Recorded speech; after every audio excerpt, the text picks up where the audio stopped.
And let's go ahead then and convene the Finance and Facilities Committee for its June 1st meeting. Everyone, I believe, has received the agenda and supporting materials, all 100 and something pages. Much of today's meeting is getting back to business. We have a number of actions that we take that are required by VSC policy, such as the approval of endowments and grants, the annual banking and investment resolution, and receiving our cash and investments reports, our Morgan Stanley reports and whatnot. I don't want to diminish the importance of any of those, but just anticipating, Steve, correct me if I'm wrong, I'm thinking that agenda item 6, the general update, and item 8 on FY21 budget are probably the areas where you'd like to spend most of our time? Yes, sir. Okay. So why don't we go ahead and get started? The first item would be a motion to adopt the minutes of the February 3rd, 2020 meeting of this committee. So moved. Is there a second? Second. Peg? Any corrections or edits for the February 3rd minutes? Hearing none. All those in favor of adopting the February 3rd minutes as distributed, please say aye. Aye. Aye. Any opposed? We have done so. We have an endowment to support, and I would ask Jonathan if he is on the line to walk us through this briefly. Again, you know, while we do these on a somewhat pro forma basis, every endowment brings a story that is well worth telling and that the committee likes to understand. Could you walk us through a little bit about this proposal? Certainly. Thank you, Mr. Chairman. Sok Nam Ko graduated from Castleton State College in 1958. He was one of our first international students from Asia. He passed away 30 years ago after a successful career as a dentist. But his wife, Elaine, she graduated also from Castleton State in 1960. She currently resides in Florida after a career in education, and she has now very generously created an international student scholarship to provide funding to an international student to study every year at Castleton. I like the fact the applicant must demonstrate a history of community involvement and volunteerism. So I have not yet met Elaine. When she was a student at Castleton, I was a student in kindergarten, but we are extremely grateful for her generosity and her commitment to the two very worthy causes of international study and volunteerism. So I commend this scholarship to this committee for its consideration. Thank you. Any thoughts or questions from the committee? Sounds very nice. I assume that whenever we take this action that an elegantly written letter goes back to the donor, and I hope that'll be the case with this as well. All those in favor of establishing the endowment as described, please say aye. Aye. Aye. Any Aye. opposed? Any not voting? We have approved it. Thank you very much. Thank you. Next, we have 5 grants that we are being asked to approve. Most of them relate to CARES Act funding. Steve, do you want to walk us through to the rationale for these requests in We general? have 5 documents. Yes. Can we take them all at once? Yes, and if we would consider them all at once, and I'll try to provide a narrative explanation and also apologize because I think I could have been a little bit more parsimonious with the documentation that I included. I think I included sort of all of the routing material for Castleton's and just the forms for consideration for NVUs. So I'm going to aspire to use just this sort of NVU presentation going forward. So the first No. 4 grants that extend from pages 16 to page 41, and you can just take my word for it, are related to the CARES Act funding directly from the Department of Education to colleges. And the total dollar amount to the VSC in its entirety was $6.14 million. However, that broke down to each of the 4 institutions, so 4 grants, but then those grants were further divided 50% and 50%. The first 50% as direct aid to students, where the colleges are just serving as a pass-through to distribute the funds right back out the door. And then the remaining 50% are more of a general aid to the colleges. And so, and then they were also weighted according to the enrollment that was available through iPads. And so as a result, and then when you marry that up to VSC's own policy 408 with respect to grants approval, the threshold to bring it to the committee and the board's consideration is $750,000 per year.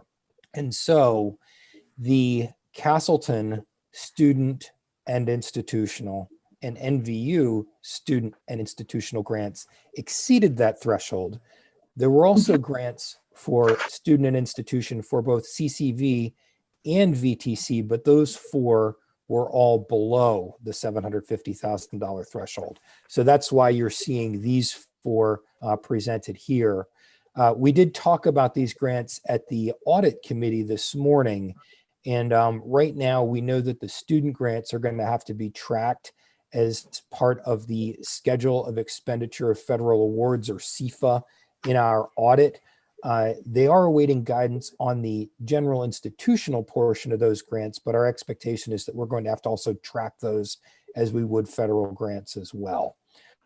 So that's the first 4 grants. And then the 5th grant is a small business administration grant to Vermont Tech that's also related to the CARES Act. And I don't know if anybody who's on from Vermont Tech wants to describe that in any more detail. Sure, this is Pat Moulton. Here, I'll turn my video on. This is supplemental funding that the Small Business Development Center has obtained through CARES Act to assist in providing technical assistance for small businesses around the state. As you know, we're the host of the Small Business Development Center at Vermont Tech.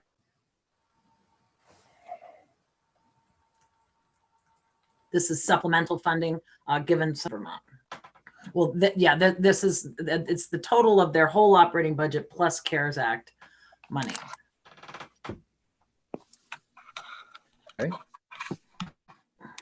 And so that is the sum total of the 5 awards for the committee's consideration. The committee's comfortable, I presume, in taking these 5 up as a group? Seeing no objection. Questions and comments regarding the approval of these grants? Hearing none, all those in favor of approving the grants as described in the materials distributed to us, please say aye. Mr. Chair, Yes. Mr. Chair, we may want a motion and a second on these. Okay. Yes, I'll we make do. a- We do. We approve. Thank Okay. you. Peg motion moved and David That seconded. we Thank you. approve. Now, all those in favor of the motion, please say aye. Aye. Aye. Any opposed? Didn't take Todd long to step right in as general counsel. Okay, and again, things that we have to do each year is the annual banking and investments resolution. Steve, any comments before we act on this? Yes, the comment here is that I jumped the gun in the resolution numbering, not anticipating that there would be other committee business that preceded today's meeting, and that would have resolutions that would get into the queue before this one. So if we could just consider this one to be resolution number 2020-00X, or maybe 0XX. It's 5. Can we say that with certainty? Okay. The the interim general counsel's and service, it will be 2020-005 and not 2. And then the only other thing is that this resolution still lists Johnson State College and Lyndon State College because those are the names. Actually, we found out it's just Johnson State College that still appears on one of the local bank accounts. So we're going to try to get that changed over before we vote on this at the board meeting in mid-June. So that may just be another edit that we'd like to make where it simply references Northern Vermont University. But for right now, we wanted to keep Johnson State College in there, pending ability to actually change the name on the bank account locally. Okay. Could we have a motion to adopt the annual banking and investment resolution? Peg motion. Second. Second from Michael. Comments and discussion. Hearing none, all those in favor of approving the annual banking and investment resolution as distributed and described, please say aye. Aye. Aye. Any opposed? Any not voting? We have done so. Steve, this brings us to item 6. One of the premier items is, do you want to run through item 9 and have all of the little stuff out of the way before we get to your 2 major items, or you want to keep the agenda as it's set up? Whatever. Yeah, I mean, maybe, and I don't know how much of this was covered at, if at all, in the, was that just EPSL that adjourned? Yes. Okay. But maybe just by way of discussion for the finance committees and the board's benefit. So obviously it's been a pretty tumultuous time since the 3rd of February.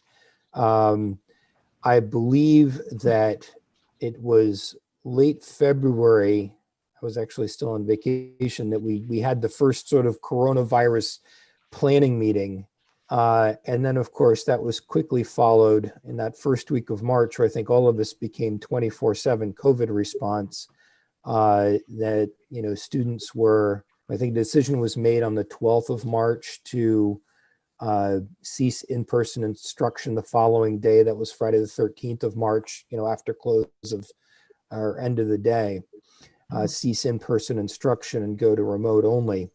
And then I believe it was the Sunday, the 15th of March, that students were strongly recommended to leave the dorms and go home and only stick around if there were hardship cases like, long distance domestic or international travel that needed to be arranged. And then subsequently, we had a lot of emergency board meetings or special board meetings, repurposed the regularly scheduled March 28th board meeting and really didn't conduct any of this committee's business. There was a finance committee that was canceled. And then of course we went into the reconfiguration proposals. We had the resignation of the chancellor, the appointment of the interim chancellor and the interim general counsel on the 29th of April, but also a considerable amount of legislative attention that attended the closures proposal and the withdrawal of same. And since that time, the state treasurer was charged or requested by the General Assembly to independently assess the outlook for the colleges, the budgetary outlook for the colleges in fiscal 21. And then the legislature also engaged an external consultant, who's Jim Page, who's the former chancellor of the University of Maine system, to conduct his own analysis. And there is a fair amount of discussion because a lot of the treasurer's work overlaps with former Chancellor Page's work. But generally, the goal is to try to get a range of possible budgetary outcomes in fiscal 21, given the legislature's desire and the leadership, the speaker and the Senate president's desire that all of the major campus, college and campus locations be kept open. And of course, there's a considerably lower enrollment anticipated for the fall. That was already true before coronavirus. And of course, coronavirus has only exacerbated the situation and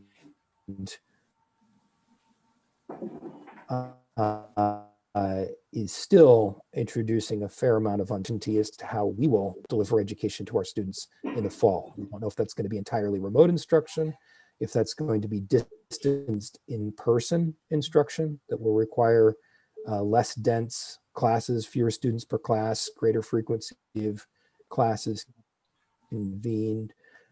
So it's introduced sort of a scenario analysis approach as to how education is actually going to look in the fall.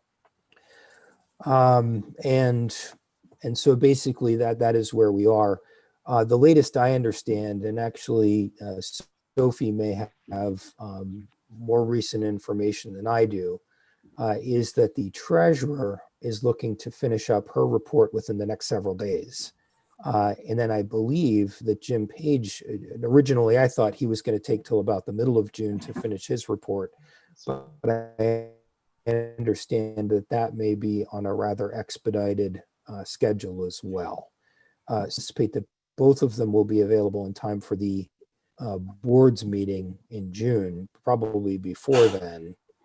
And I guess what I would propose is that we maybe convene, either have a committee of the whole or consider creating a special committee meeting of the Finance and Facilities Committee to review those reports together in some detail, because I think that will serve, it is basically a one-for-one overlap with what our normal budget development process would look like. And so I think that this will give us a very robust first pass at the system's own fiscal 21 budget development. So I'll pause there for any questions. Thank you, Steve.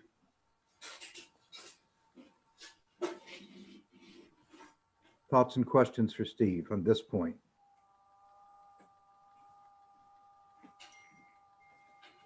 David? All right, so go ahead. I'm sorry, Church. Go ahead. Okay, so then that is sort of where we've been and what is coming. Now, where we are, so I think that it's best to think of that in terms of the pieces of legislation that are currently working their way through the General Assembly. And so chronologically, I'd say the first big one is what I understand is called the Supplemental Fiscal 2020 Budget Adjustment Act, or BA2 as they're calling it. And as I understand, that has passed both the Senate and the House and has gone to the governor for signature, and I believe becomes legislation within 5 days. I mean, the governor either signs it or it becomes legislation automatically within 5 days. And that bill, and that is 5 funds. Another roughly 225,000 of it is for things like travel and some small infrastructural improvements. So about 5.3 million total is a direct offset to the $5.7 million deficit that we were projecting as of March 31st through fiscal year end. And so basically, you know, if all else holds, and if projections to year end as of March 31st hold, the first tranche of funds out of the Budget Adjustment Act will balance us, or just about balance us, for fiscal 20. Now, there is an additional roughly $7 million. That is unfortunately for costs that are over and above our budget projections. That is costs related to delivery of education in a post-COVID world. And so unfortunately, that does not offset any of the fiscal 20 deficit, or it's not a surplus. In other words, we're not going to have a $7 million surplus in fiscal 20, nor does it directly offset the deficits that we were anticipating as part of the treasurer's study. So, but still, it's very encouraging. I mean, it is money in the bank. I mean, that is another thing. This bill is expected to become law within 5 days. I will have to look and see if we're allowed to draw funds upon passage, but because it is a fiscal 20 budget act, I expect that we would, and that will substantially improve our cash position. And I will go over that. We've got the Crooked M chart for everybody a little later on in the materials. I will say that the colleges have exhibited tremendous spending restraint. And so our cash position is actually tracking better than it normally would this time of year. I'm going to hold off a deeper discussion because I do want to cover that in some detail. But $12 million in the bank will help a lot. Mr. Chair. Steve, a number of us were at the EPSL committee when the various colleges were talking about getting ready for the fall and anticipating expenses that would not have usually occurred for PPE, for testing, for other things. Would those be examples of things we could spend the $7 million on? Yes. So not routine, but still things we have very little discretion about. Right. And that is perhaps another dimension to think about. So as part of the work with the treasurer and with Mr. Page, we had our deficit projection to year end for fiscal 20, but then really a range of deficit projections for fiscal 21. The range, we sort of took a best likely and a worse likely, and then with the treasurer's encouragement, created an even worse likely scenario, contemplating that we would have to have pretty much entirely remote instruction in the fall. The problem was, those were really created at the end of April, beginning of May. And, a couple of weeks of kind of study and understanding and seeing what other institutions are doing and studying guidance from the Centers for Disease Control. And you begin to get your arms around what might actually be required, what facilities changes need to be required, what level of additional sanitation, all of these other costs need to be required. So when we think about funding that's coming from the state, I guess I think about it as would just be general fund. I mean, the system's base appropriation comes from the state's general fund, and that's the roughly $30.5 million that we receive annually. But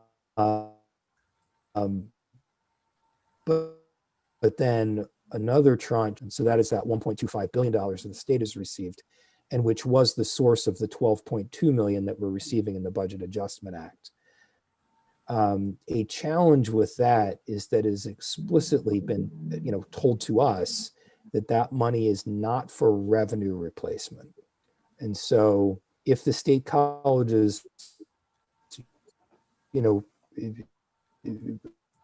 money or deficits that arise is a revenue shortfall. But what we understand is that that's not what the coronavirus relief money is for. It is for things like a higher cost of instruction because we have to deliver education in a way that makes less efficient use of our facilities, for example, or that requires a larger number of sessions because we can't have the same density of classes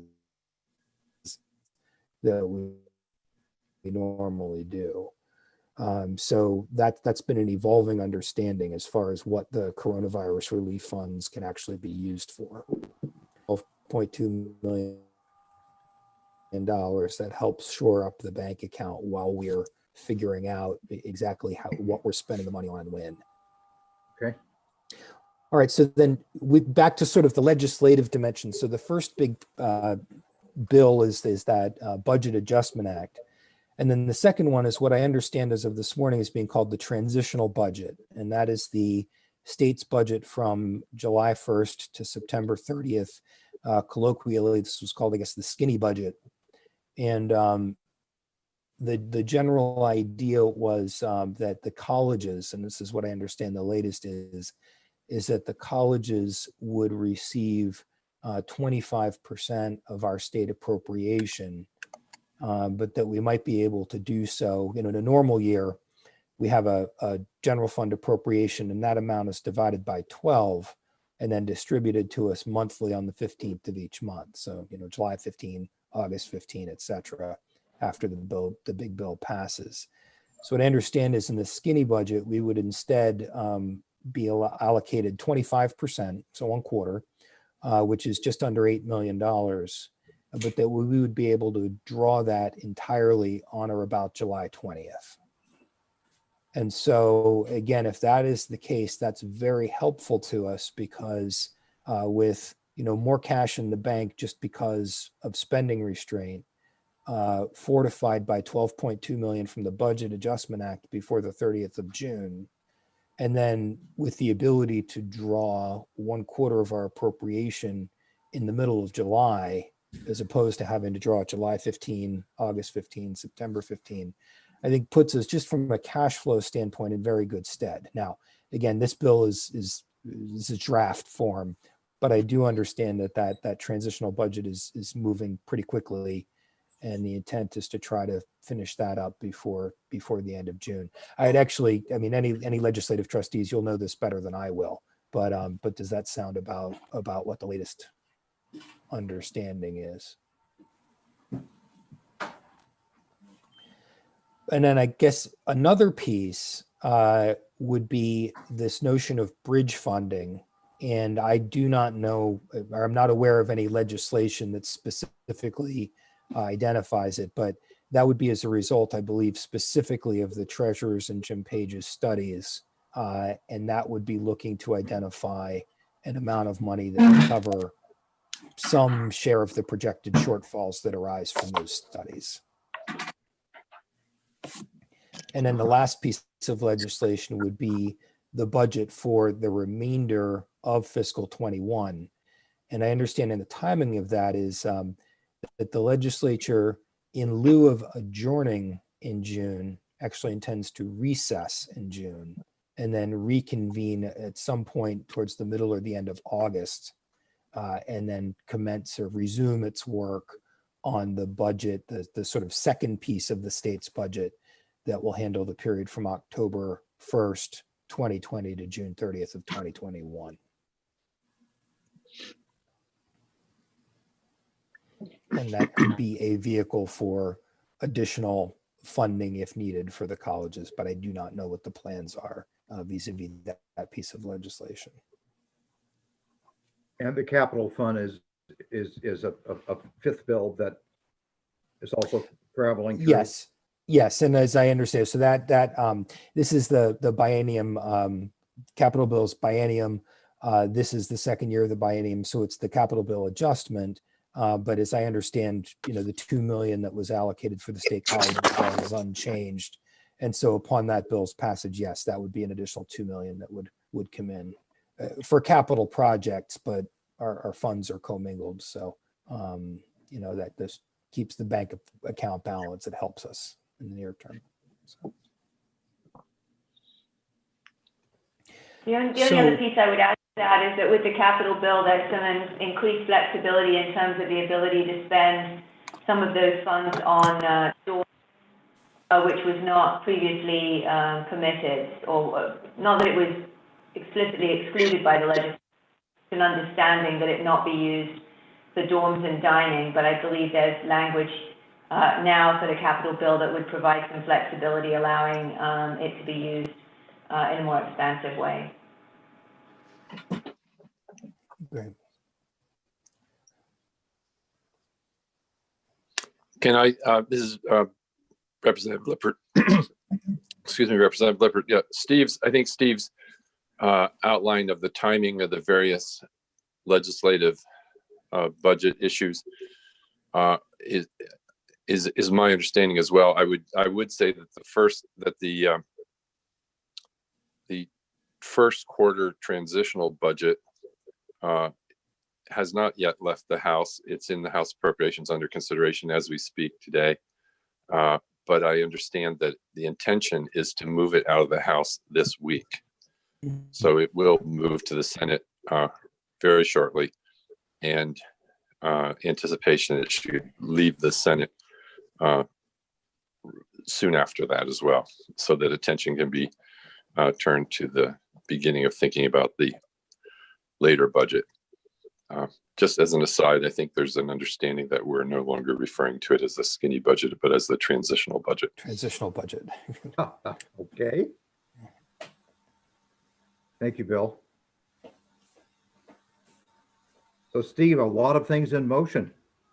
There are, and so then, you know, that sort of occasions a discussion in which, you know, I guess maybe we just continue it here because we have a lot of unprecedented things we're dealing with ourselves.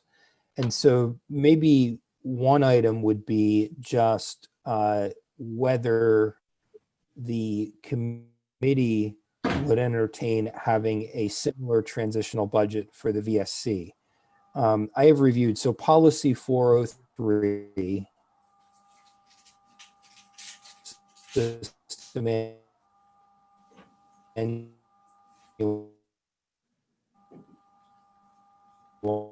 Are other people having audio problems with? Steve, we are having a hard time hearing you. Sometimes if you go off the video, it improves your sound. If you freeze up. It looks like he might have frozen up.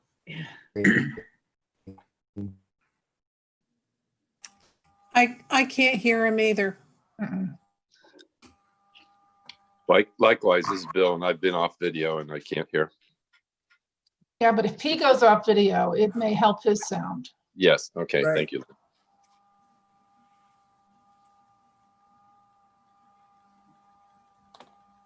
Like he may be going out and coming back in. Yeah.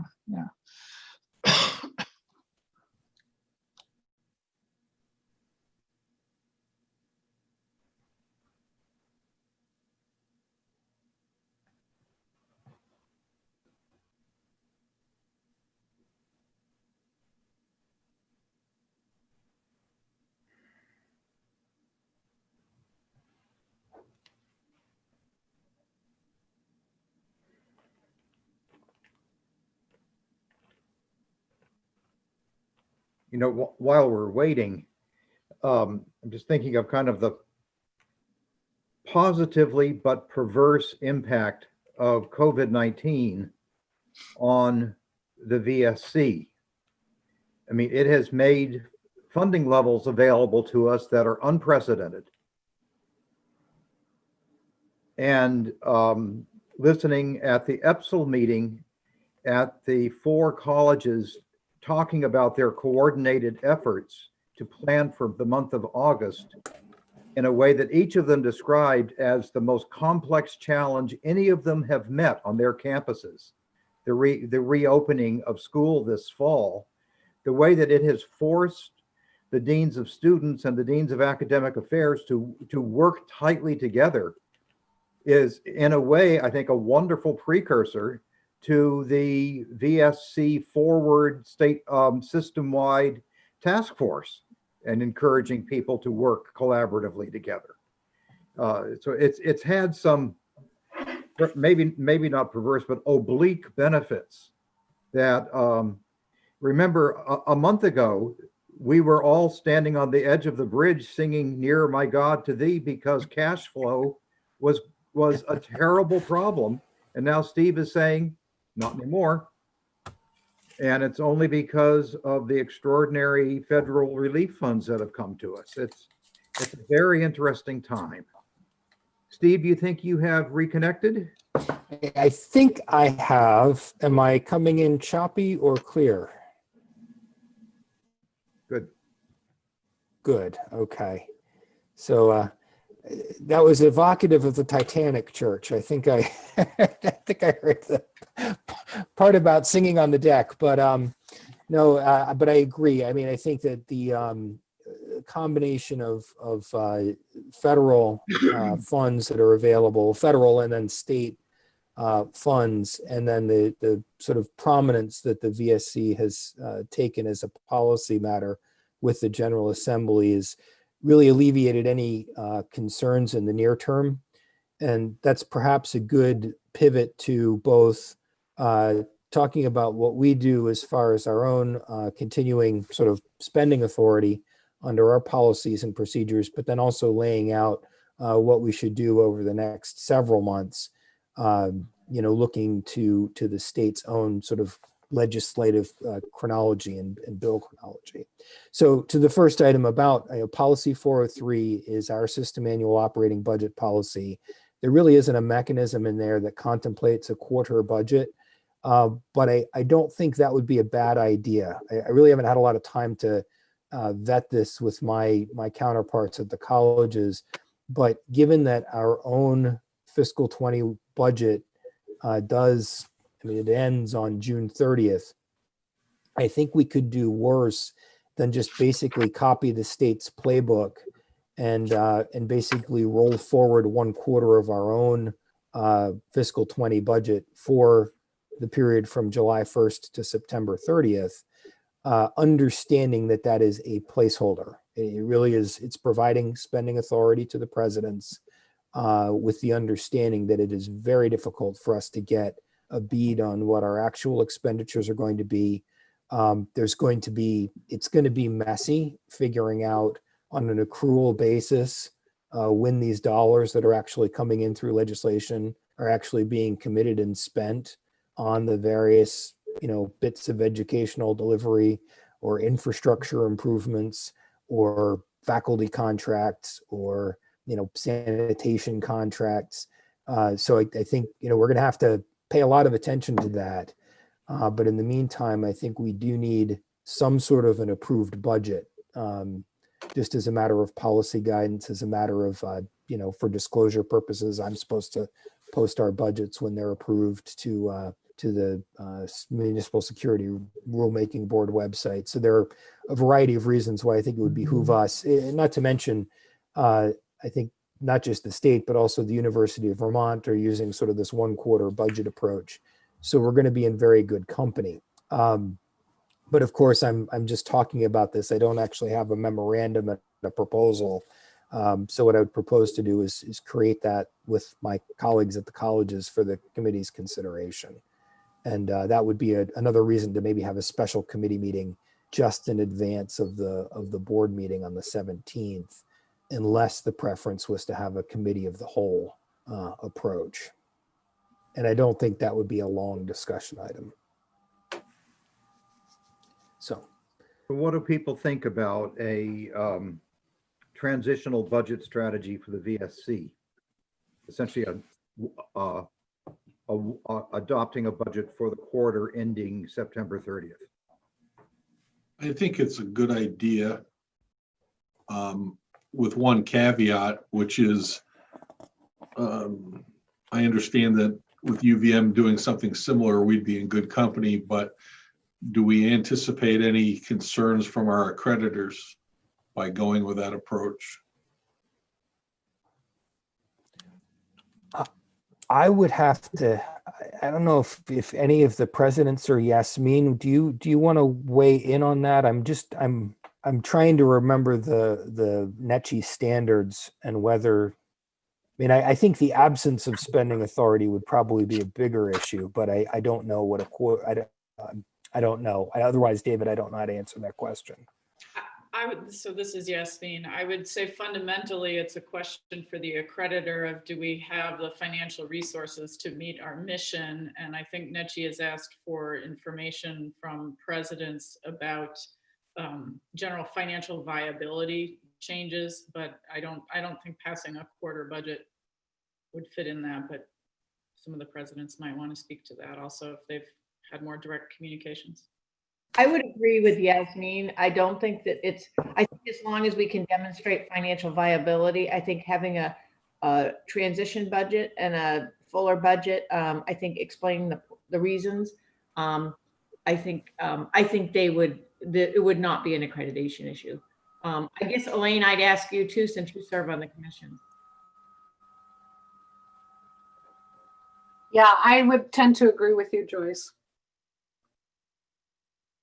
I just looked at NECHI standards and we need a well-organized budget, that's their wording. And the board must have full control over the budget. And I believe that Steve's proposal clearly meets both of those criteria. So my unofficial opinion is we're in good shape with NECHI. I'm satisfied with that. Thank you. Okay. Let's just be sure we document it as well organized and and that the board has control. All right. Well, let me take that as an item to bring I'm sorry, Mr. Chair, did you want to say something? No, I think I have another trustee weighing in, but go ahead. Oh, Michael, were you raising your hand? Yeah, I was just going to say that I think this is a good approach. I mean, I think for the same reasons the state is suggesting the same, is we'll have a better sense of our revenues in September. We'll have a better sense of what our enrollment's going to be, and we'll have a better sense of what the rest of the year is. So I think this is a very smart transitional move for us to get more information in the fall. Okay. Jim? Yeah, thank you. I agree with Jonathan. If we have control of our budget and if it's well thought out and sensible, even if it's short term, I think that meets the basic criteria, the common sense criteria, and talking with creditors should, those conversations should go fairly well. The one other comment that I'd make, somewhat of a side comment with regards to COVID money, is that I'm glad that cash flow is a lot better than it was a number of months ago, but we're finding in the House, particularly in Ways and Means with regard to the education money that's available for us to use within our school system, is the more guidance we get from Washington, the more complicated it gets. right.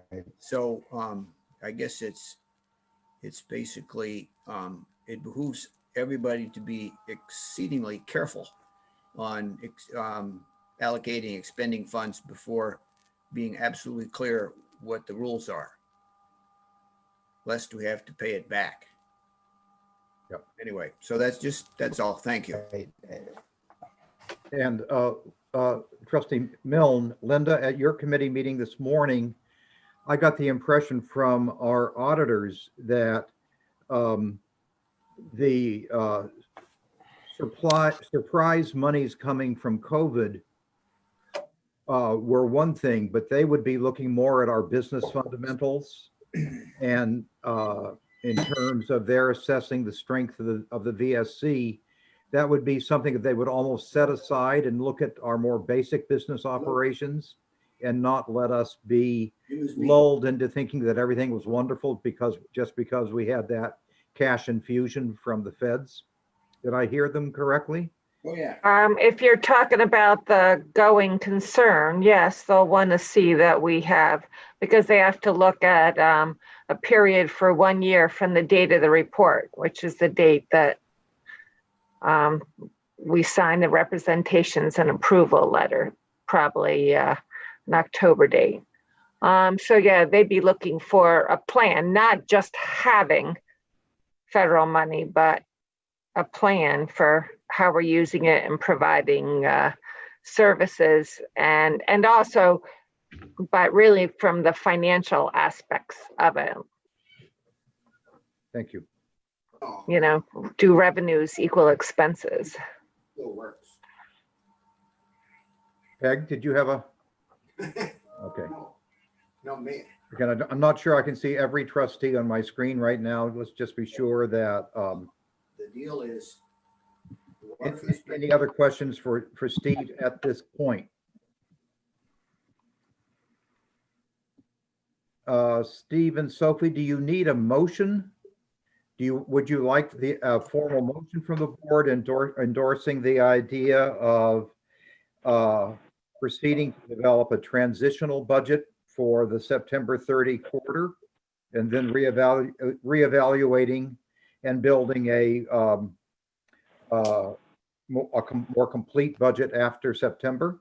I think Steve was anticipating that we would do that at the when we meet again on June 17th, 18th at the full Board of Trustees meeting, either by doing a special Finance and Facilities Committee meeting or bringing a resolution to that effect to the full board. Is that right, Steve? Yeah, that's right. I'd like to bring you a written proposal that fleshes this out in a little bit more detail. It just with the benefit of, yeah, I think you have the sense of the committee. Yes. It's supportive. Okay. Yes. then maybe just to continue that thought, and we can jump back onto the agenda, is then the process of developing that, the rest of the budget, if you will, or maybe, and whether the rest of the budget is October 1 to the following June 30, or whether it's a sort of an incorporation of that first quarter transitional budget into a true 12-month budget, would be to, again, normally we would have, this meeting would be where we would have presented our third pass at the budgets for the committee's recommendation to the full Board of Trustees in a couple of weeks at its annual meeting, and that would have constituted our fiscal 21 budgets. As it is, we'll probably just be doing the first pass, or a review of the treasurer's and Jim Page's proposal, or their reports, in lieu of, or in addition to, a first pass budget process. And those, instead of kind of presenting you a budget, what it'll probably be is a range of outcomes, and a very wide range at that. And so, given that, we're starting quite late, but that we'll have the relief of sort of a transitional first quarter budget, the follow-on proposal would be that we would have perhaps a couple of additional special meetings, given that the only regularly scheduled Finance Committee meeting after this one is August 24th. And so a proposal, and I've sort of just laid out the dates on the 158th out of 158 pages of this board mailing, was just a preliminary schedule, or proposed schedule, where we have a special meeting on the 17th in a couple of weeks' time to accompany the board meeting. It doesn't have to be a long meeting, and the primary purpose could be to look at the the quarter budget proposal, and then maybe also to review the treasurer's and Jim Page's reports, and maybe that's more appropriate to a committee of the whole, depending on what they say. Because the treasurer's report, I think, is just going to be the buildup of a range of deficits. I think Jim Page's report might have some more recommendations attached, and I just simply don't know what his report's going to say. But then the idea might be to have another special Finance Committee meeting towards the end of July, which would serve as another pass at the budgets, when we just have a better idea of how maybe we'll have more guidance on COVID.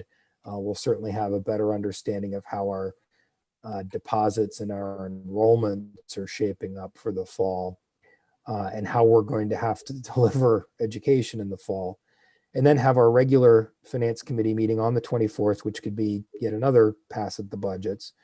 At which point, a lot of our, what we call kind of our top-sided entries for the colleges, like our medical reserve and our workers' comp experience and our tuition waiver experience, all those things will have settled as part of the audit for fiscal 20. And then have a final, another special committee meeting in tandem with the board's retreat in September, after the classes have actually landed, and we know with a high degree of certainty what the fall is actually going to look like. And that will happen to correspond with the reconvening of the legislature and their own work. So the other thing is that these passes at the budget can also be communicated to the General Assembly, so they have an idea how the preliminary conclusions in the treasurer's and Jim Page's reports are evolving as we go through the summer. So anyway, that would be a proposal, is basically that our fiscal 21 budget development process maybe have a few more touches to it than our typical 3-pass process would, and that it also kind of runs concurrent with the state of Vermont's own fiscal 21 budget development process. So again, nothing we need to vote on here, just a sense of the committee, and maybe we can bring that as a proposal in a couple of weeks as well. Well, we're going to be together again in mid-June, so that should not present a major scheduling issue, the way you've described it. We have a regular meeting on August 24th anyway, and we're going to be together in September on a regular basis, so that shouldn't be an issue.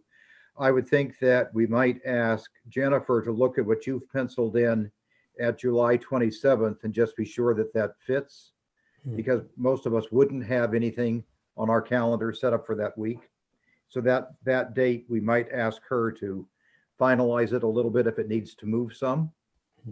But then what we could do is have all 4 dates on our calendars. And, it's always good news if we have to cancel a meeting. We would have the time reserved on everybody's calendar. So it would be on the 17th in conjunction with our next board meeting on the 24th as currently scheduled anyway. And then in September in conjunction with our retreat time, and something close to July 27th pending Jen doing some outreach to fine tune that date. How does that sound to people?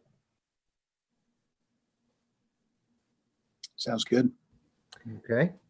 Just as I think about it, Church, and I'm sorry, but something that we might want to anchor and I just literally picked the 27th because it was a Monday in July, towards the end of July.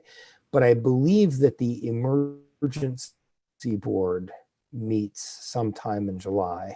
And so there might be an assessment or a revenue outlook for the state at some point towards the middle or the end of July. So I'm just wondering if we should sort of schedule after that so that we're informed by the state. So, I mean, I don't know that it directly impacts us, but it might just be an additional piece of information for us to have. Yeah, just I don't know what. Let Jen know. Okay. Okay.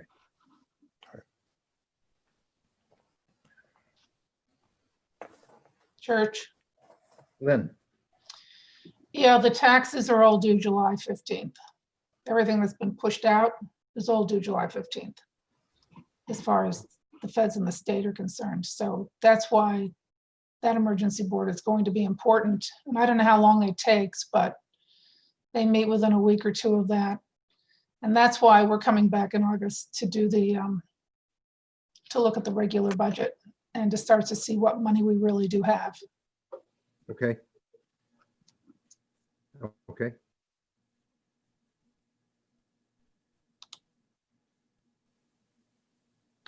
Steve, I think you've got what you need right now for that. Yes. That's... Where do you want to take us next?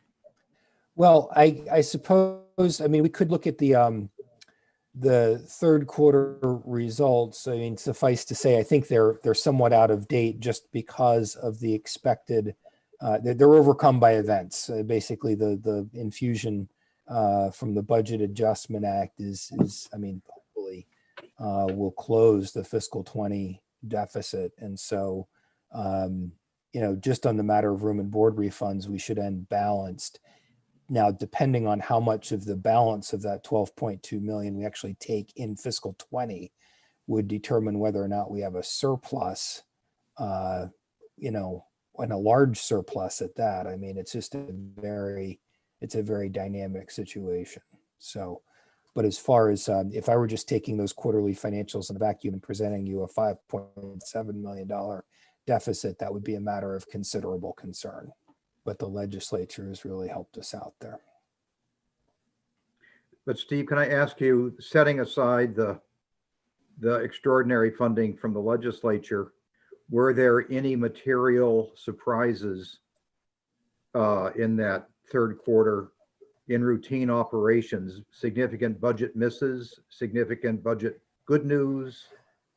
Well, I guess I would say just the level of spending really clamping down on spending. If I were just, page 49, I think would be helpful.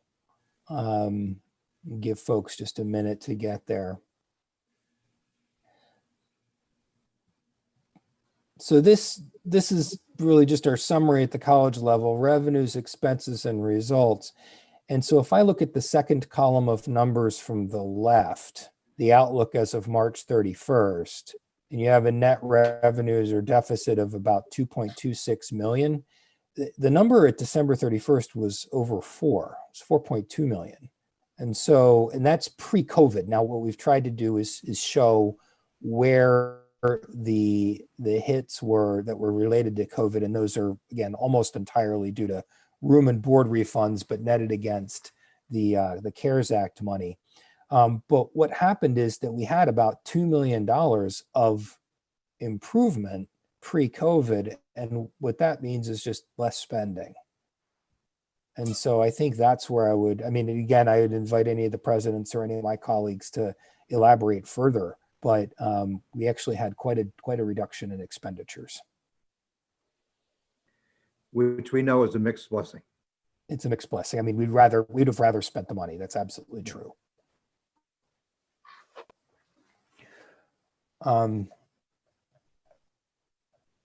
So yes, I mean, all else equal, again, the Q4 numbers hopefully will be substantially better, maybe even show a healthy surplus.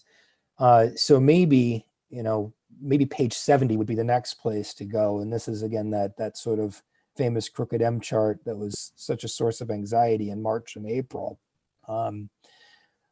But you can see the red line. And again, this is just our concentration account balance. And actually, maybe it would be helpful to roll to page 71 first to sort of just have a quick discussion about all of the financial resources that are available to the system. And so page 71 shows sort of a 3-year tracking of our sort of bond funds or reserves, and then our endowment as it's invested at Morgan Stanley.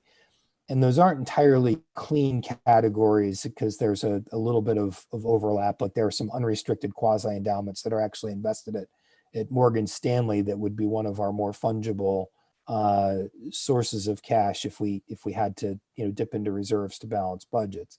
But broadly speaking, as of May, we had about and as of actually May 26th, we had almost $73 million of financial resources of all categories, whether that was bank cash, money market funds, fixed income portfolios, and then stocks and bonds. And the concentration account, if you look at the lower right-hand corner, that had $18.7 million. So that is our pure checking account. And that is what page 70 is referring to. So there are, as you can see, we also have a money market fund of almost $5 million that's also operating cash. But in the 4.5 years of cash balance that we didn't, access that money market fund. And then there are some local bank accounts at the colleges just for cash handling purposes. And then the TD Wealth Investments, that $21 million is fixed income portfolios. It tends to correspond to our reserves, things like our contingency reserves, is the 2.5% of budget that we keep sort of as an emergency fund. The strategic reserves and some other discretionary funds that are just invested longer term. They don't, I think I lost it.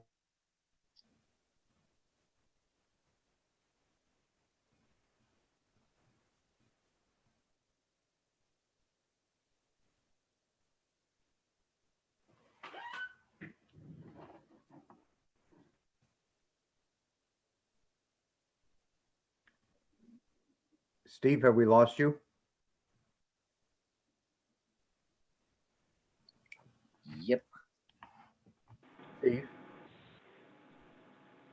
Looks like he's frozen up again.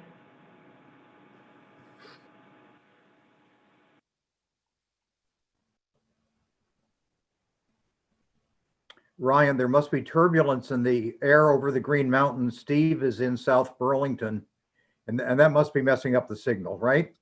Must be. I'll get the F-35s launched. We'll go figure out what's going on. Good plan, Ryan. Church, it might be a good time to tell Ryan that all of our meetings are not like this. with Are they people better? getting disconnected. Oh. I wonder if you're talking about the content. Hey, no, I meant the disconnection, the difficulty getting on. Peg, do you realize as we sit here watching you over these past many weeks, over your left shoulder, I believe is the word naughty. Yes, And, it is. you know, there's been a lot of chatter about that, people being worried about what that might mean. We just figured it was probably best not to ask. Remind me sometime when we're not on YouTube, I'll tell you. Okay. My husband carved it for me. Okay. I think we okay, that's fine. This is a family show. No, it's really very innocent. Okay. Mm-hmm. We're sure. I'm sure. Okay. I told my grandsons about it, so all right. It's innocent. We're okay. God, I hope Steve hasn't been impaled on his crooked M arrow. Well, Church, one of my colleagues here at the bank had a close call at Smuggler's Notch this weekend. With the rock slide? Yes, the car that was totaled was one of my coworkers and her daughter. Oh, really? Really? Yes, they were just about to start to hike up the trail that the rock came down, and they actually had to run from it. And her car is totaled. Yeah, the car looked totaled. How do you explain that to your insurance company? If they have any trouble, let me know. Well, hopefully she's already gotten her discount. Yes. That's right. That's right. Sophie, while we're waiting for Steve, is there anything that you can think of that we need to fill in with here? No, I think it's, generally as Steve has been explaining, I mean, the situation has changed significantly over the past few weeks, thanks in considerable part to the efforts that's going on at the State House, as well as at the colleges in terms of curtailing spending. But I also want to echo what Jim said earlier. I mean, the money we get is allocated to COVID-related expenses. It doesn't just go in to a piggy bank that can be used for anything. And we will have to track those expenses and make sure they are related to COVID and for the purposes for which they've been given to us. So I don't want people, taking away the impression that we're sort of flush with money now and it's all over and, things are great. Like, no, we're not in the critical situation that we were in. Certainly the funds that hopefully will be coming to us shortly when the governor signs the second Budget Adjustment Act will be extremely helpful, particularly in covering the room and board, which was one of the things that really precipitated the financial concerns that we had back in March. But just to be clear, I mean, the money that's coming through the Coronavirus Relief Act has strings attached to it that will need to be followed. And if we don't use it for those purposes, it will need to be returned to the state so it can be reallocated to others that have COVID-related expenses that qualify. Understood. Then perhaps in anticipation that Steve will be able to come back to us, maybe Yasmin, we can turn for public comment since that's a remaining item on our agenda. Certainly, Mr. Chair. I do see we have some attendees here, so I would just invite people to use the hand raise function and we will unmute you.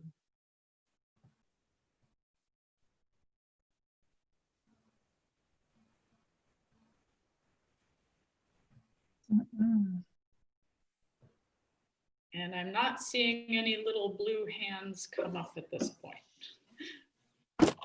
Oh, fame is so fleeting. I would add that Steve is trying to reconnect. I texted him and he is in the process of trying to. I think he's just running into technical difficulties at his end. So okay. You know, we were talking earlier about when all this change happened. I think it was Peg Flory in one set of February 3rd minutes. I don't remember which committee. We had so many to read to get ready for today. But in one of the minutes for the February 3rd meeting, someone asked whether we had any students in China, which I'm guessing was in the context of what we were seeing on the BBC and other places about this budding epidemic on the 3rd of February. I think that was the earliest reference to anything related to COVID that I've seen. Do you recall that, Peg?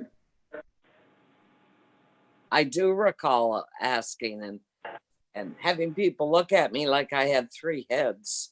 Yeah. Yeah. Now you see why we have the sign that says naughty, huh? No, that would have a K in front of it. You're right. Yeah, I remember that. I think there was an EPSL meeting, and that was the other presidents talked about where their students were. That's right. I heard about people traveling in Italy. Yep. Yeah.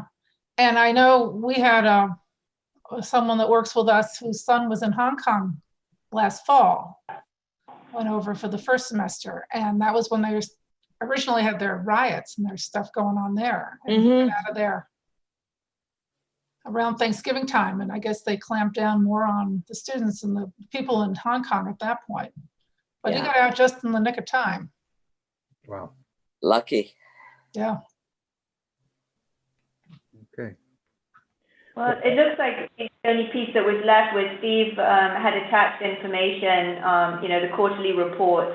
So I don't know if those were really provided, I think, for information, and then just if anyone wanted to discuss or if they had questions. Not that I would be in a position to answer any questions on that, but, I don't know if folks do have questions. If they do, maybe I can take them down and I can follow up with Steve and then get back to you.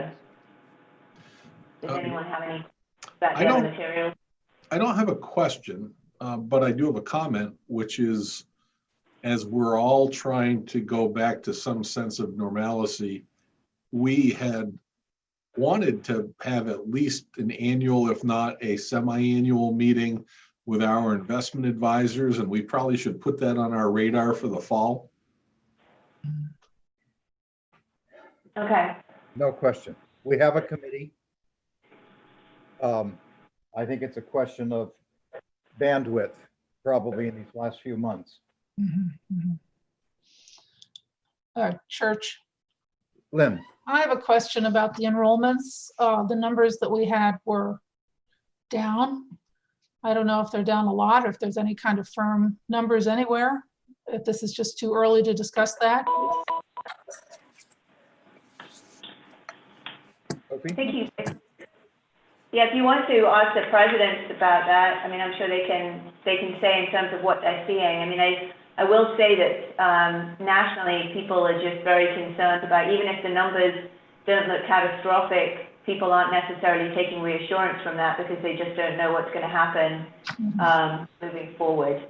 But if the presidents are to sort of discuss what they're seeing on the enrollment front, that would be a good use of time, I think, given we're waiting to see if Steve returns. And if he doesn't, I think it's information that's of interest to the committee members. Mr. Chair, this is Jen. Steve is now on via phone. Okay. Hello, right. Steve again. I want to talk to him. Hello, and I'm trying to get myself on via, just so I can see folks' faces. Also so that I can get the committee materials back up. I apologize. Seems to have had a catastrophic internet failure here at home. So,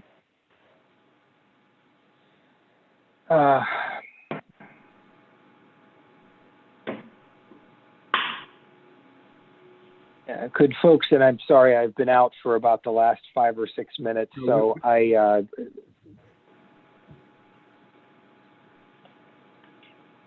we back on, or can we pick up at the investments? Right, let's pick up again with, yes, item 9, B and C. Okay. All right.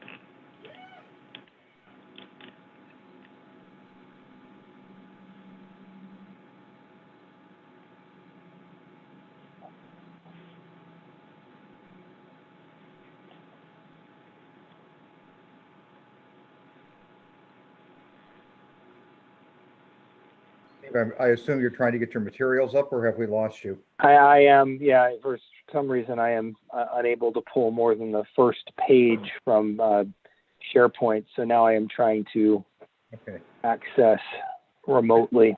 Well, maybe we can come at it trying to. from Steve, the is this angle of. from the packet that you need to pull up? Yeah, I was accessing this online. Oh, I'm and happy I don't to, know if it's mine. I'm happy to share my version, Steve, and just have you tell me where to go. Okay. Does that work? Should I go ahead and do that? Well, I'm sorry because I decided I'm trying to not disrupt my phone connection and trying to log in. Oh, I see. Yeah. Via. Well, Steve, is there anything remarkable in our investment reports from TD or from Morgan Stanley that you need to point out? Nothing in particular, Church. Maybe I can just go from notes here. So the TD Wealth investment reports they're actually changing over their reporting system, and so all I have for you are holdings reports, and I don't have benchmark to performance, but those tend to be kind of less volatile investments. But it just substantiates what the balances and the market values of those holdings were as of March 31st, totaling about 21 million. And the Morgan Stanley report, is fairly extensive. What I was going to do was just jump to page 122, which listed the performance over various periods of time. And I think that I had heard, maybe it was David suggesting that we're probably about due to have a review with our investment advisor. And I think that that's appropriate.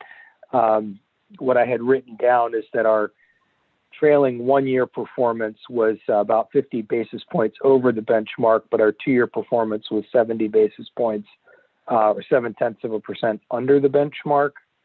And just generally, it was kind of dispersed depending upon whether you took a 5 year period or a 10-year period. And then the 1 quarter performance, as I recall, was about a couple percentage points below the benchmark. But because it's a relatively brief period of time, I tend to focus on the longer periods of investment performance. But it does look like for, some amount of time here, we've hewed pretty closely to the benchmark. And so would want to just get a better understanding of that. No emergency, but also not exactly shooting the lights out. Yeah, as Steve knows, that page 122 is the only one I spend a lot of time with. It tells a lot of stories.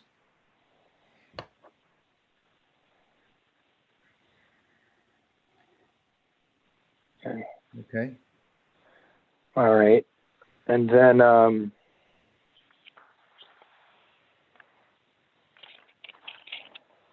and I know that we have a grants review, and I apologize, I am still just not able to get more than the cover page of my the board materials up. So I am not able to access the grants review. But again, But that is, anything remarkable that we need to know? no, I mean, other than the last quarterly chance that we had to review this, and I'm sorry, I forget what the number of grants was. The dollar amount struck me as, I think, in the high 30s of millions, but we're now up to 109 grants of 45 million. I'm sure a little bit of that has to do, actually, not having the report in front of me, I can't independently corroborate whether that includes the CRF grants. But the number of grants is also up substantially from the last quarter. Okay, and now I seem to have some board materials, or now I'm able to access board materials. I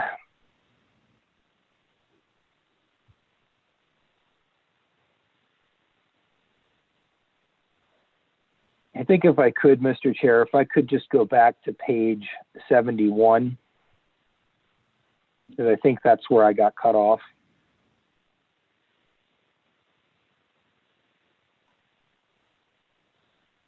Yes. All right, and then just ask the committee members. So this is sort of the summary of what our financial resources are. And again, these are not, obviously we're not in the position to access our Morgan Stanley endowment funds. I mean, there are some quasi endowments there, but not a whole lot. And some of that 25 million is reinvested income as opposed to contributed principal, which is treated a little bit differently than contributed principal. But not all of that is money that we can readily access.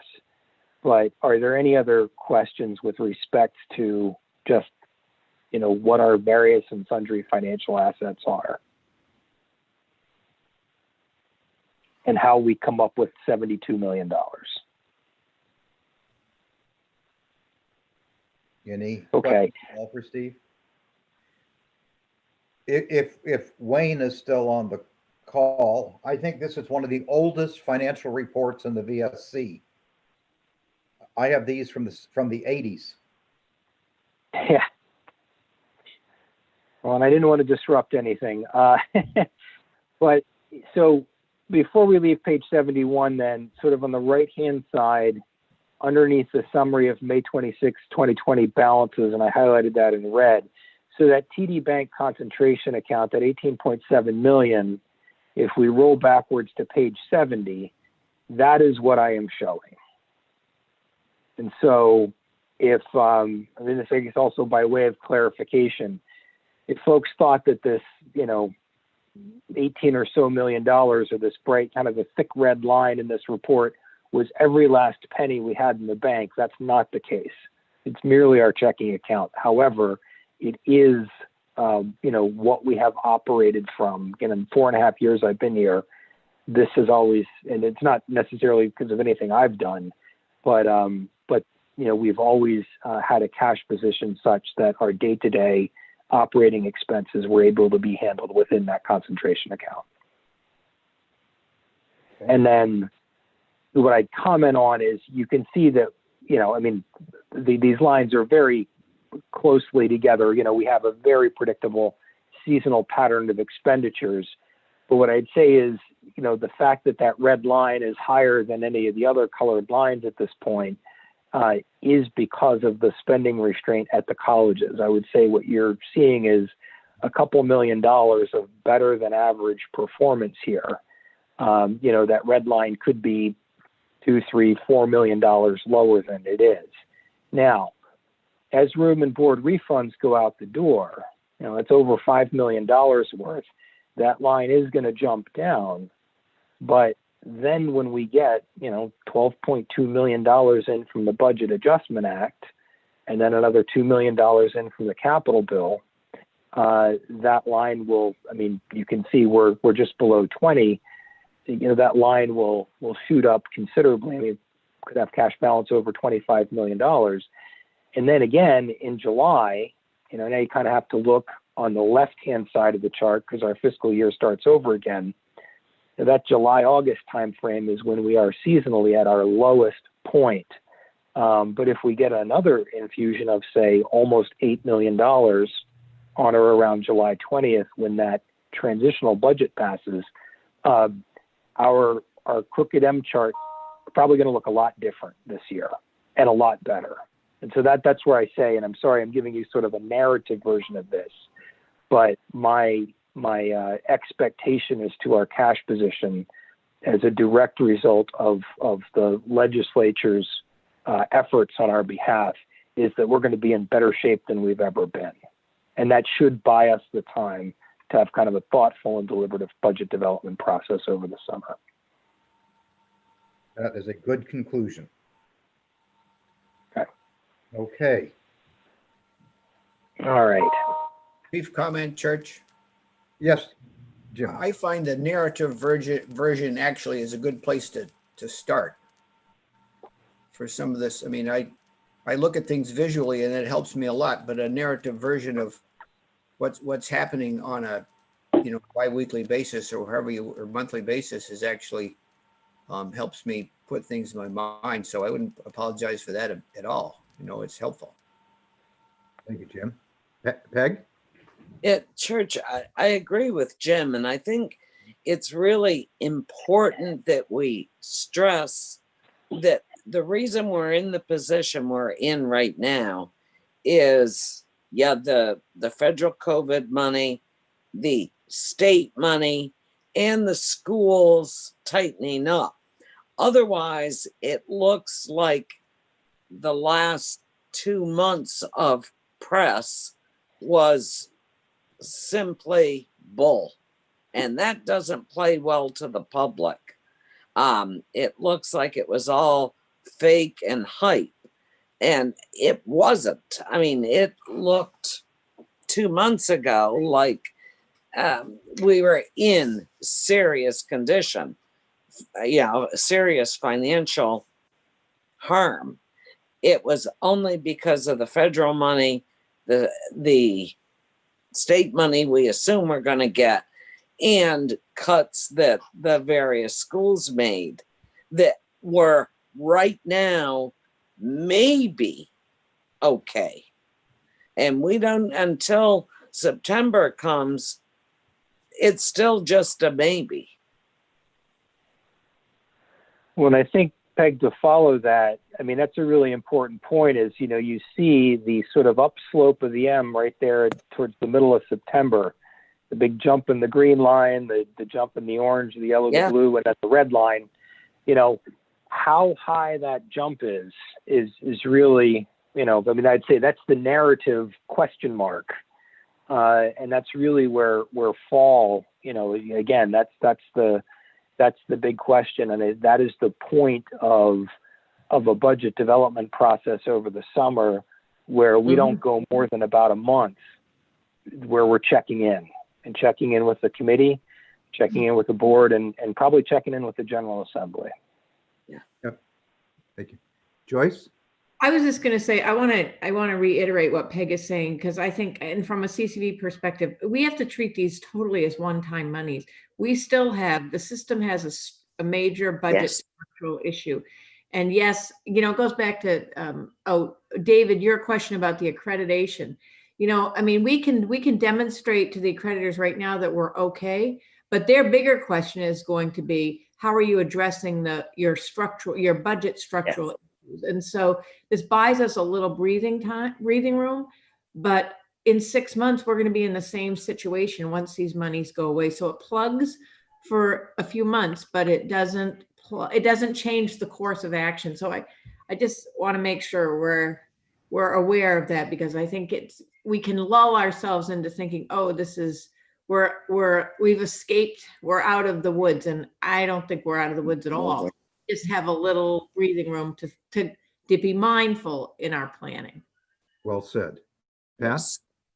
Well, and just to piggyback on Joyce's comments, FY21, and I know you started while Steve was frozen to talk about enrollment, FY21 is not looking very good for any of us. So our moment in the sun is exactly that, a moment.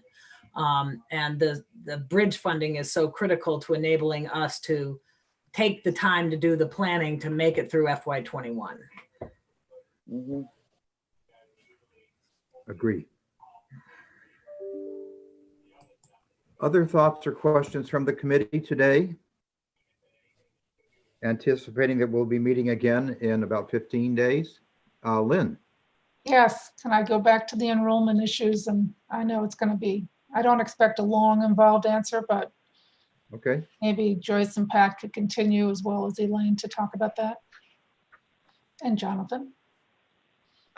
Lynn, I'm happy to start. We just started our summer semester. As you know, we always sort of are a lag. Our summer semester, we're just a couple percentage points down from last summer. So we are very, very pleased with how our summer enrollment. I actually have the figures right in front of me. We have over 3,000 students enrolled. And so we went totally online for the summer. And so, you know, it was a huge question mark what was going to happen, but we're quite pleased with our summer enrollment. So now we get to turn the page and start focusing on fall. But, you know, each time we met our budget, we actually are over our budget projection for summer. So I'm feeling good about that, but now we start fall planning and we'll see where that goes. I think all bets are off in terms of what fall will look like. Okay. Pat or Jonathan? Elaine, I know you're there somewhere too. I just don't see you. There you are. I'd be happy. I mean, like Joyce, our summer is actually up a little bit, surprisingly, but it's fall that's got us quite nervous. Right now, we're about 19 to 20% down in total number of deposits. I would note that the most of the slowdown occurred after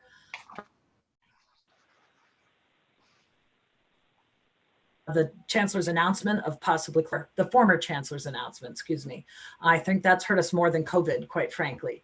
But that's what has us quite nervous. And we are on a full court press to get those deposits to yield to enrollment. But that's what has us biting our nails. This is Jonathan from Castleton. The fall is problematic at the moment. If you compare our deposits to last year at this time, they are down significantly. But last year at this time, we had a large influx of transfer students from Green Mountain College and Southern Vermont College and College of St. Joseph. So we sort of ignore last year's numbers. If you compare where we were 2 years ago on this date, on this date 2 years ago, we had some 530 deposits. As of today, we have about 504 deposits for the fall. That's an amazingly optimistic number. Those are deposits. We don't know what those students and their families are going to decide in the months to come, but certainly I think that is a surprisingly high number of deposits for the fall. It's June 1st. Ask me again on June 2nd and July 1st and so forth, but that's where we are today. So thank you for asking, Trustee Dickinson. Thank you. So at NBU, our summer semester is off to a good start. Our online numbers are ahead of where they were last year, and that isn't really surprising given the context that we're operating in. We did announce that online was not going to be affected by whatever the chancellor, former chancellor had recommended anyway. So people went ahead with those online deposits, and they are, like I said, running ahead. We are slightly behind in terms of the face-to-face coursework for the summer that we would have hoped for. As for fall, we're somewhere between our best and worst case scenario. And again, I don't think that's any surprise given that we were pretty well targeted by the former chancellor's recommendation. So we are working right now to find ways to address this deficit, because we will have a deficit. Even if it is at the best case, we're looking at somewhere around 9 million. So we are trying to working to address it, and I'll give more of a report about specifics during my report for the Long Range Planning Committee. Okay, which is coming up soon. Okay, other business for finance and facilities?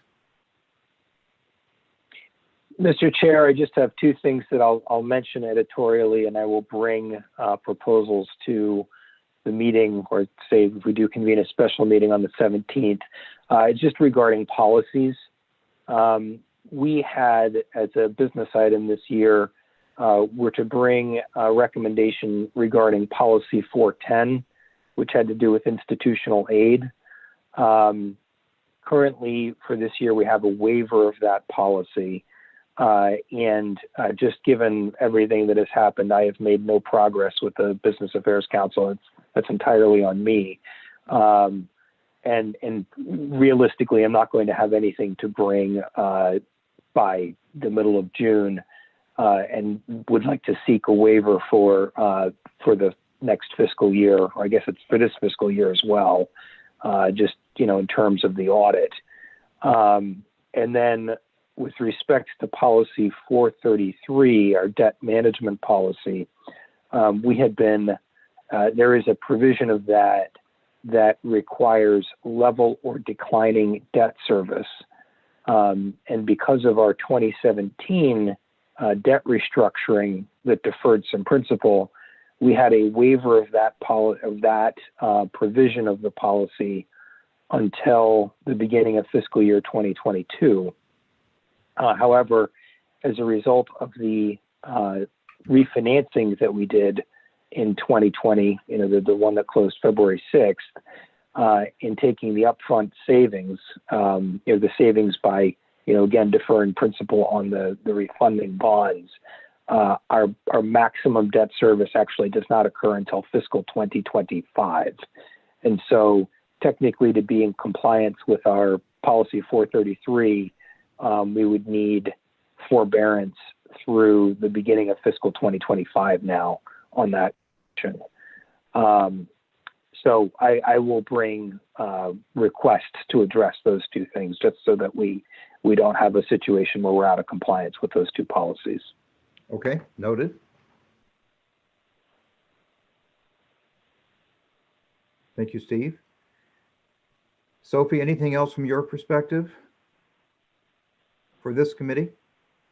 No. Okay. Anything from the committee? I'm trying to get us a chance to run outside and gulp some real air before we sit down and do long-range planning. How about a motion to adjourn? So moved. And we've got a second by Adam. All those in favor of adjourning finance and facilities, please say aye. Aye. Aye. Any opposed? We'll see everybody back at 3 o'clock for long-range planning.